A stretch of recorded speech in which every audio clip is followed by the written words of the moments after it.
gone. He's gone. He's gone. Richarlison! Richarlison! Richarlison! Free blood! You pussies! Yes! He's gone. He's gone. Let's go! The voice. Let's go! Blue blood! Yes! Yes! What a goal! Richarlison! Richarlison! Blood. Do it! No! No! Oh my God! Oh my God! Oh my God! Pigeon! Oh, why? Why me? Why? Why? Oh my God! Why? Why? Look at the These pain. men are oh my The days! pain from that ecstasy of Richarlison's goal 10 seconds later. Can you imagine? Can you imagine? My days! These men are garbage, blood! Oh, wrong one! He's finished. Omen, bruv! Omen! End the stream, Oh, Dave. my End the days. stream. Oh, stream now. End the stream. End the stream. End it. It sounds like he's run a marathon. I don't think I've personally experienced a moment like that. To equalize with the last kick of the game and to still lose. Deep that for a single moment. As much as you may hate Tottenham, for whatever your reasons are, I've got a feel for certain fans. Like come from 3-0 down at Anfield. Historic. EPL classic. There'll probably have been a DVD being edited at that moment. Out on sale first thing Monday morning. T-shirts, scarves, new headers on Twitter. And then 10 seconds from hell.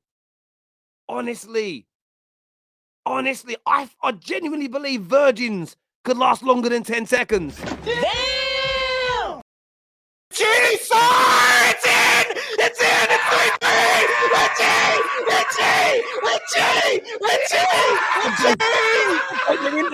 They broke their internet. And I shouldn't even be shouting or laughing because of these lungs right now. But my God, look at them.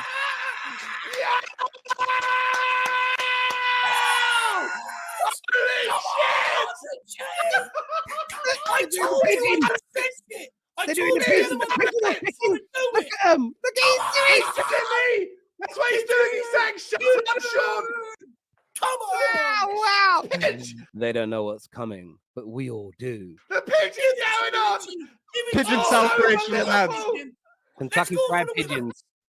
I'll go with this back line. I really can't. It's absolute. Look at it. Look at man in the flat cap at the bottom. So why do we do this? Oh, wow. Look at the pain. I'm not going to lie. It's a thing of beauty. It's a thing of beauty. A right back or a right wing back. It doesn't matter. You just don't do what he just done. You just don't do. You don't need to be a defender or a fullback to know. What was he doing? You know what I mean? What was he doing? Being Spursy. As I promise, like, and even it's been a weird these past few months. I mean, you've caught him straight in the face. Skips. It's not like Skips. Sometimes you see him, Skip goes down or someone goes. By the way, people, smash the like and the share button. And if you want to win 2 tickets and £250 spending money to the FA Cup final, scan that QR code on the screen or click in the link below and enter our exclusive raffle now. Let's take a little listen here what O'Hara said about the red card that many people felt Jota should have got. Down low and you go, that maybe it's not as high, but that is really high. Diego Jota hasn't been brave enough in the tackle, to go in with his head. So he puts his boot up and he catches him in the face and he's gashed his face. It's a sending off. It's a high boot. You've got to go for that. It's dangerous play. And that costs us the game. It is a red card offence. The more I watch it, the more I look at it. Yeah, Jota had to go. Disgraceful decision. But there was a tackle in the game that Oliver Skipp could have been sent off with. Very similar to the red card that we all said that Van Dijk should have got in the Merseyside derby much earlier on in the season. And this is again where football fans let themselves down. They will defend their club and say, no, it shouldn't be a red for this reason. And when it happens to them, they cry red card. This is the exact reason why referees get away with their shenanigans, because we don't ever unify as a fan base. We don't drop our rivalry or tribalism for 5 minutes to create better refereeing, which would benefit all of us. We actually, again, like a lot of things in life, we moan about it when it goes wrong for us, but we don't really care. So I'm just in that kind of space where I'm like, yeah, I get what Jamie O'Hara's saying about the red card, but the energy wouldn't be the same the other way around. Spurs fans weren't complaining that Harry Kane wasn't sent off a year ago when they played at White Hart Lane. And I get that you say, oh, why, Terry, would you want your own players to be sent off? It's not about that. It's about demanding consistent top quality refereeing. Fans don't really care about it. Most fans lie. Did it cost Spurs the game? Now, you got to look at yourselves. You have to look at you've got to call that decision out, but you've also got to look at yourselves. 10 seconds you had to last. 10 seconds. That was it. Stay in shape, boot the ball out, clear your lines, simple football, and Spurs couldn't do it. But what do you all think? Were they undone by that terrible decision by the referee? Give me your thoughts and feelings, people. It was not, he didn't see the head and went then with the foot there, so the foot was high. And then Jurgen Klopp here defending the red card, saying that he didn't mean to do it. only went with the head there, that can happen. If he gives a red card, we cannot change that. That's how it is. I really think Ryan has other things to worry about. Shocking comment from the manager. It really is. And I'll tell you why it's a shocking comment. One, you would be talking about it in the other direction. And yes, Spurs have probably got more important things to worry about than just that red card right now as a club. But to ignore why Ryan Mason is very sensitive about head injuries, the fact that the man's career was cut short because of an accidental head injury, to turn around and suggest that he should be worrying about other things, I think is really unprofessional and kind of callous from Jurgen Klopp in many ways. Talk about the red card decision, but you know why Ryan Mason is sensitive to this. And it's not the first time in the last week or so that Klopp's been out in the media, attacking his own fans, slamming people for having opinions online. Now he's going at Mason. We know it's been a bad year for Liverpool, but I'd expect a lot more from such a great manager like Jurgen Klopp. Let's take a little listen here to what Goldbridge had to say about some of his recent comments as well. It's very interesting. As well is the fact that he isn't one of these coaches or players who pretends that I don't take any notice of the social media, I don't take any notice of the papers. And Jurgen Klopp clearly does. I mean, he had that incident at the start of the season where he was listening to Talk Sport on the way back and got into an argument with, was it Agbong Lahore? Very, very. Yeah, do you remember that one? I remember that. Yeah. And he's constantly falling out with in press conferences with journalists, and he's come out and done this again, saying, "Look, I look on social media and I see. Well, let's just look at some of the quotes that he's come out with. It's good that in this case, in relation to transfers, we make the decisions, and we especially don't let the people who write on social media make the decisions, because that's just an opinion. If you go through social media and you look there, you'd think there's no bigger problem in the world than our midfield.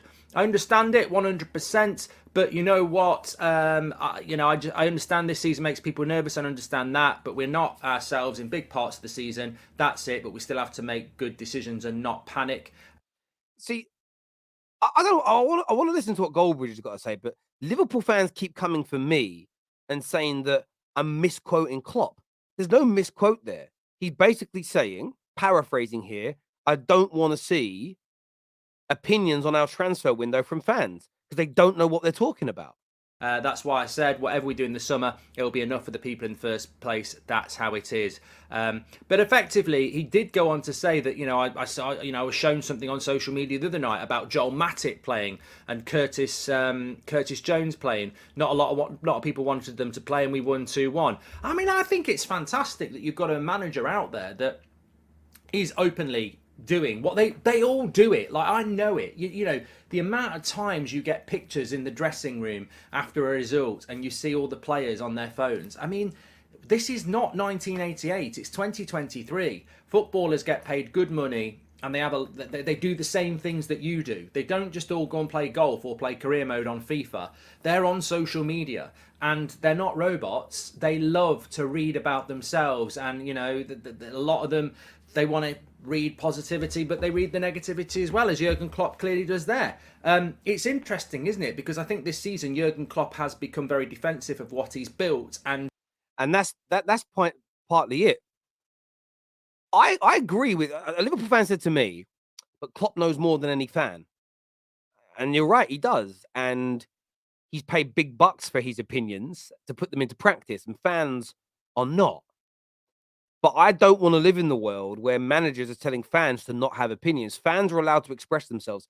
Fans are the heartbeat and the most important thing at football. And I think it'd be a very sad state of affair if Liverpool fans now stop expressing their opinions because Jurgen Klopp doesn't like it, and then bands of people online come for you and say, how dare you doubt the lineup? How dare you doubt this? Debate each other why you're right or wrong, but don't ever put down anybody for giving an opinion. Challenge the opinion, say the opinion's wrong, have that discourse. But I don't like this. Again, that's why I call them communist Merseyside, because it's almost like if you don't say what we want you to say, we're coming for you. That's just how it comes across a little bit to me, but I want your take and I want your thoughts on that. Now, this was a madness to me. Will Beast here says, with 0 wins away from home against the top 9 in the league, the only reason Man United are getting top 4 this season is because everyone else is shit. That is beta banter for me. It's what I call beta banter. Of course, this is coming from an Arsenal fan. They're not very happy at the minute. Their season's fallen off after being so brilliant. But the same reason that the Arsenal were not top, because City were bad and Liverpool had fallen off. Man United are not in the top 4 because everybody else is bad. Neeks pointed this out yesterday. We actually have more points, 63 after 32 games, than any 3rd or 4th place team in the last 3 seasons. And to take it to another level, we actually have enough points to have been in the top 4 every season, but one in the last 15 years. 63 points would be enough for us to be in the top 4 at this stage. Yes, Liverpool and Chelsea not being title contenders this year or amazing as many people have predicted in the summer, you could argue is a help.